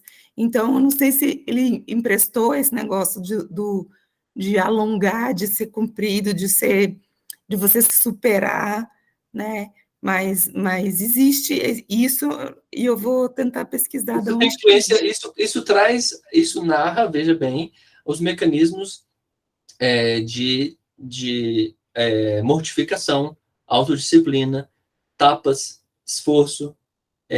Então, o Tantra branco que ele está falando é uma ideia de... Branco faz referência a uma ideia de elevação por uma perspectiva, ainda que possa parecer um pouco radical da minha parte falar isso, mas é aquela história que eu falo sobre a separação, sobre os nichos, sobre castas, sobre pensamento de bolha, né? Então, na realidade, isso tem uma profunda influência, Fabi, de novo, dos danados da teosofia, que fizeram, inclusive, o maior tratado de magia branca, um livro da Alice Bailey, narrado por um mestre chamado O Tibetano. Então, o Tratado da Magia Branca é um livro que é uma bíblia, mais ou menos dessa grossura, sacou? Todo canalizado, tem detalhamento de muita coisa, e faz referência a essas influências que o Yogi Bhajan vai beber, entendeu? Vai beber nessa ideia de, tipo assim, tempo, parte desse Tantra, você vai encontrar na internet uma ideia de Tantra de mão esquerda. Vocês vão ver a Tantra da esquerda, Tantra, aí você falou o que é o Tantra do Lula? Entendeu? O que é isso? Cara, os caras dão uma viajada. Por isso que é legal ler o livro, porque vai dar uma... Depois do livro a gente fica assim, não vou acreditar no Google desse jeito mais. Sacou? Desculpa, caiu minha coisa está caindo toda hora. Tá. Mas entendi que Yogi Bhajan bebeu da fonte dessa coisa da magia branca. Peguei até essa parte. Isso aí. Bom, mas o Tantra tem a ver com sexualidade divina, certo? Só se você estiver interpretando essa frase de um jeito excepcionalmente abrangente. Né? Se você for uma pessoa, inclusive, quem poderia entender isso muito bem aqui é uma pessoa que é pansexual, que se diz pansexual. Ela pensa assim, não, eu consigo sentir prazer olhando para a folha da árvore. Esse cara sacou o que o cara está dizendo aqui. Mas não é o meu caso, não sei se é o seu. Eu sou bem materialista, assim, bem raiz ainda. Bom, se procurarmos na literatura tântrica Shaiva como um todo, veremos que sexo por si quase não aparece. Há uma linhagem, no entanto, os Kaula, que ensinam práticas sexuais e têm o que podemos chamar de visão sexualizada do mundo, vendo toda a realidade como uma união pulsante, feliz e harmoniosa de vários conjuntos de opostos complementares. É isso aqui que leva as pessoas a falar que, nossa, o mundo é um orgasmo, a Shakti é a matéria, abraçando Shiva, e o cosmo, e o agora, é o gozo da Shakti, ela está manifestando a energia dela, então tu desfruta. Caraca, muita energia, entendeu? É isso aí, tem essa pegada, vai nessa linha. Nas fontes originais do Tantra, encontramos, de fato, algumas técnicas para trabalhar com a energia sexual e usá-la para ativar a Kundalini, mas não encontramos absolutamente nenhuma técnica física direcionada a prolongar o orgasmo e coisas assim. Ainda que haja um ritual sexual tântrico na tradição Shaiva, ele foi ensinado em um só texto, entre outras centenas, e é chamado nesse texto de um segredo e doutrina esotérica para poucos. Ele é ensinado com proeminência muito maior no Tantra budista. O ritual sexual tântrico era um exercício meditativo, em primeiro lugar, e não um exercício para aumentar o prazer. Para ler mais sobre a diferença entre Tantra original e as aulas norte-americanas de sexo tântrico da nova era, veja a página 334. Essas aulas têm a ver com a sexualidade espiritualizada, o que não é algo mal em si mesmo, enquanto que o Tantra original tem a ver com uma espiritualidade sensual e corporificada, e mesmo assim, só nas escolas Kaula. O que o Tantra original ficará mais claro conforme você for lendo. Resumo da parte final. Na parte 1, depois de definir brevemente Tantra não dual, exploraremos todos os ensinamentos básicos da filosofia do Tantra não dual, especificamente a forma que ele se aplica aos praticantes espirituais do século XXI. Na 2, darei um panorama histórico do desenvolvimento dos ramos ou escolas mais importantes do Tantra, isso é, os sistemas dedicados a Shiva e Shakti, como um panorama das características de cada ramo. Em seguida, na parte 3, vou esboçar as principais práticas e realidade vivenciada nessa tradição tântrica de modo introdutório. Essas 3 sessões incluirão traduções novas de passagem nos textos originais sânscritos. Finalmente, há uma conclusão discutindo a prática espiritual tântrica no mundo moderno, com um epílogo sobre remanescentes do Tantra Shaiva ou onde aprender mais. Você encontrará também vários aspectos de interesse para estudantes. Então, é legal, a gente finaliza essa parte. Eu quero comentar aí, por fim, que o fato de não aparecer tantas coisas sobre sexualidade também não desmerece a evolução do trabalho feito no Neotantra, que ainda que não apareça nessa literatura, vai aparecer nas daqui de 100 anos, quer eles queiram ou não, quer os conservadores queiram ou não. Eu gosto de pensar as coisas um pouco mais abrangente. Apesar de olhar para uma pessoa que fala sobre determinadas questões do Tantra e saber, e você vai se esclarecer e entender, e vai pensar, pô, o cara tá falando isso, mas, pô, ele nem entendeu o que é aquilo ali, né? Mas aí cabe o seu discernimento para você ser indulgente e esclarecer a pessoa. Porque não é todo mundo que topa fazer um estudo, ler, ou mastigar, ou esmiuçar temas. Por fim, essa questão do Neotantra, em especial aqui no Brasil, do Deva Nishok, tem um profundo movimento revolucionário. tem processos diversos de conflito, de intrigas. Eu não sei qual não tem. Esse texto aqui, esses livros aqui estão escritos em cima de muita coisa, inclusive de intrigas políticas. Vocês sabem, como a gente viu no primeiro texto, as questões que envolviam a invasão do islamismo, eles destruíram os textos. Pode ser que essas informações tivessem muito mais complexidade, mas que não existam mais, porque não só os textos foram destruídos, como também houve invasão geográfica, né? Guerra, luta, né? Então, eu acho que tem que ir com calma em relação às críticas sobre esse tantra mais sexualizado no Ocidente, porque ele vem embebido de bioenergética e ele, de algum modo, faz parte também de um movimento que a sociedade está chamando. A sociedade quer discutir sexualidade. Esse é o problema do ocidental. Se isso não é um problema para o indiano, para o oriental, não sei, o problema é deles. O problema nosso aqui é fortemente esse, entendeu? Senão nós não viríamos toda essa loucura do machismo aí, dos abusos, do assédio, das questões todas, né? Se isso não é um problema, né? E se for o Tantra que for discutir e se der solução para isso, eu agradeço a Shiva. É isso que eu tenho para dizer, entendeu? Ah, mas não é Tantra, tudo bem, mas se é para levar o nome de Tantra e resolver, eu vou chamar disso também, né? No final de uma discussão. Mas entendendo aqui, como estudiosos, que tudo isso faz parte muito de uma apropriação indevida, muito de uma evolução de um tecido social aí extremamente arbitrário, né? Vamos dizer assim, quem vai dizer que tudo isso que chegou no Ocidente, além de uma apropriação indevida, não é parte de um processo de colonização, né? Compreende? Enfim, comentário, gente? Antes da gente encerrar?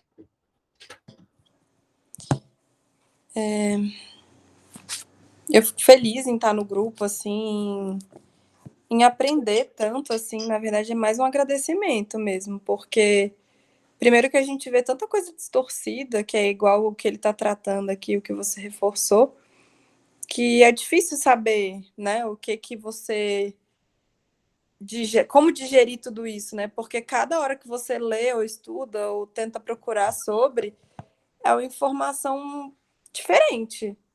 Você não vê muita não tem fonte confiável na internet sobre o tema. Não tem, cara. Eu já procurei várias coisas e eu já recebi livros, né, de amigo e tal, mas porque foi diretamente daquela pessoa que tinha algum conhecimento sobre, mas procurar na internet alguma coisa sobre o tema, não acho. Sim, e um reforço, né? Isso acaba que essas discrepâncias reforçam rupturas, né? Porque aí você vai lá uma vida toda estudando uma coisa e de repente você descobre que aquilo não é aquilo, aí você fala o quê? Não quero mais. Ah, mas uai, foi você que ficou na bolha, não estudou o trem, não foi atrás de outros autores, entendeu? Pegou a coisa. Não pode, a gente tem que diversificar o autor e a gente tem que também relaxar em relação ao fato de que algumas informações que a gente vai ler são extremamente radicais. Ou por um lado, ou extremamente subversiva e liberalista, estranhamente, sem explicar o porquê, sem dizer também qual é o benefício de eu botar essa fantasia aí para Sapucaí, né? E sem me dizer também por que eu tenho que rezar tanto e orar tanto, porque, né? Uma ideia intrigante, né? Então, de repente, o que a gente vai perceber é que a especulação desse povo, dessa galera, caramba, existe uma possibilidade de religiosidade mais plena, mas a dúvida dele é a mesma sua, cara, em 2022, sacou? Então, aquela coisa, continuar mesmo, estudando para se esclarecer, né? Patrícia, com algum comentário? Gabriel, Regina?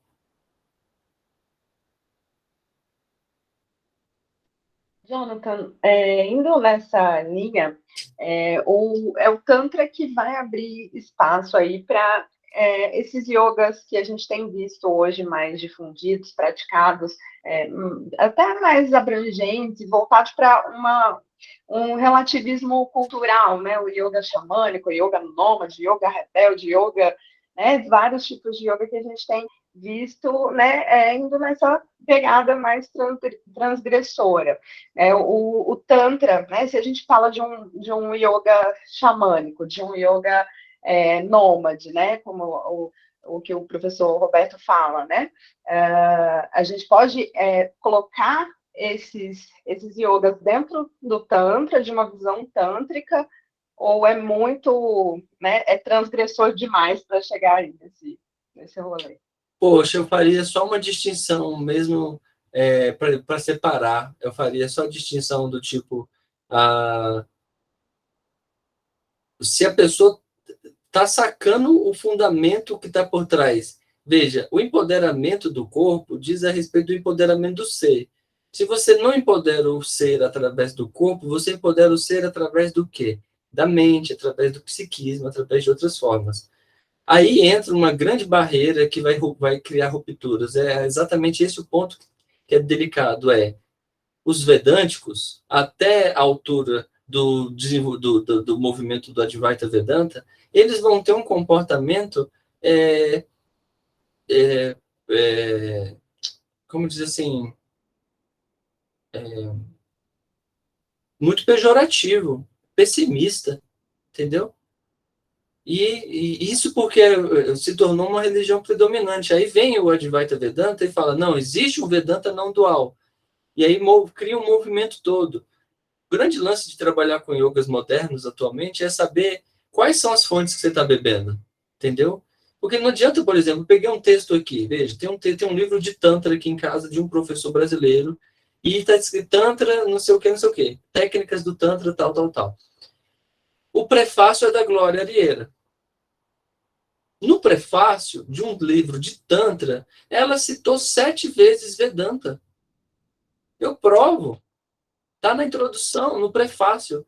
E no prefácio de um livro de Tantra, uma autora consagrada de Vedanta deveria ter falado em Tantra, não em Vedanta. Porque se alguém quisesse ler um livro de Vedanta, ia procurar o livro dela. E não o livro dele de Tantra. Só que eles são essa pompa toda, sacou? Tudo é deles. Tipo assim, o yoga é vedântico, não existe outro yoga, só existe o yoga védico. O yoga surgiu onde? No Vale do Indo. Então, às vezes, a gente reforça essas questões, não é para desmerecer isso, eu continuo concordando que o yoga também é védico, só que eu boto outra palavra, porque o meu português e a minha capacidade intelectual me dá de entender que a coisa tem mais de uma origem, sacou? Então, o yoga andino. O yoga andino está falando do quê? Está falando dos povos andinos com características ritualísticas ou simbólicas andinas que fazem referência à busca do ser por unir-se a Deus. Né? Numa ideia de juntar, de agregar, entendeu? Isso é legal. Ocorre que as leituras mais modernas, mais contemporâneas do yoga ainda passam por questões ou teosóficas que enriquecem de superstição. Quando eu falo disso, eu estou falando de superstição. Eu estou falando de que um lado do corpo tem que movimentar primeiro que o outro lado, senão a Kundalini não sobe, a coisa não desce, o negócio não vai para a esquerda. Não vai... Se você tem que dormir de um lado da cama, tem que levantar o Adi Yoga, os caras só levantam na cama com o pé direito, até tal hora. Beleza. Entende isso? Então, tipo assim, existe uma coisa que fica permeando, né? O yoga é influenciado nisso, o yoga naquela linha, o yoga... Eu acho que o grande lance se você vai ensinar Hatha Yoga, tenta aproximar o máximo do Hatha Yoga, o máximo de elemento. É para descartar os mantras védicos? Não. Mas não dá para você dar uma aula de Hatha Yoga e só cantar o mantra védico. Porque é como se eu estivesse falando que cantando música religiosa, católica, num rito de capoeira. Entendeu? É como se eu tivesse aceitado agora o sincretismo, porque Ogum e São Jorge tem sincretismo, eu aceitei só. Não, os caras fizeram isso para conseguir ritualizar. Se eles pudessem, eles não tinham feito sincretismo. Ninguém faz sincretismo, entendeu? Se não é obrigado a fazer. A gente faz porque a gente é obrigado a fazer. E isso foi porque os caras precisavam. Encontra um símbolo, tal. Mas, então, se eu posso cantar para Ogum, não tem problema eu cantar para Ogum se eu estou fazendo capoeira. Sacou o que eu estou dizendo? Não tem problema eu cantar, eu entender a figura simbólica da Shakti e pensar que os mantras Krim, Rim, Klim trazem. Então, por que eu não posso fazer? numa aula de Hatha Yoga, em vez de cantar Hare Krishna, Hare Hare, beleza, tudo bem, uma perspectiva vedântica, canta, tá bom, mas toda aula não tem nenhum mantra, Pubidya mantra do chakra, dos chakras, você não medita em nada disso, não faz nada tântrico, sacou? Não fala do Kanda, não fala da subida da energia, entende? Ou mesmo canta o Gayatri Mantra, né, e fecha com Om Shanti, Shanti, Shanti, e está fazendo um ritual védico, com práticas de asana. Então, não é... Entende o que eu estou dizendo? Isso é só para fins analíticos aqui. Não estou dizendo que eu vou sair daqui e gravar uma live criticando a galera que faz isso. Só que nós estamos no estudo, não é? Eu preciso ser claro. Se eu tivesse na biologia falando de parede celular, não pode dizer que é membrana plasmática, sacou? Eu tenho que explicar a estrutura. Mas é possível que você vê que o yoga é tão nômade, como o Roberto fala, que ele está falando das possibilidades de cada um pensar o seu yoga. Ele chegou nesse consenso acadêmico de entender que yoga é religião e que se você encontra a sua busca, você pode chamar isso de yoga. Eu concordo com ele também. Não? É legal pensar assim. Mas, de todo modo, que é uma viagem longa, tudo isso não é? Vou encerrar, tá, gente? Pra gente poder jantar, né? Dar um beijo no marido, né? Na mulher, senão começa a rolar fight em casa, né? Chamar o marido, a esposa, para praticar uma técnica tântrica, aí ele vai falar, o que vai rolar? Você pega papel, caneta, que você vai desenhar um Shiriana,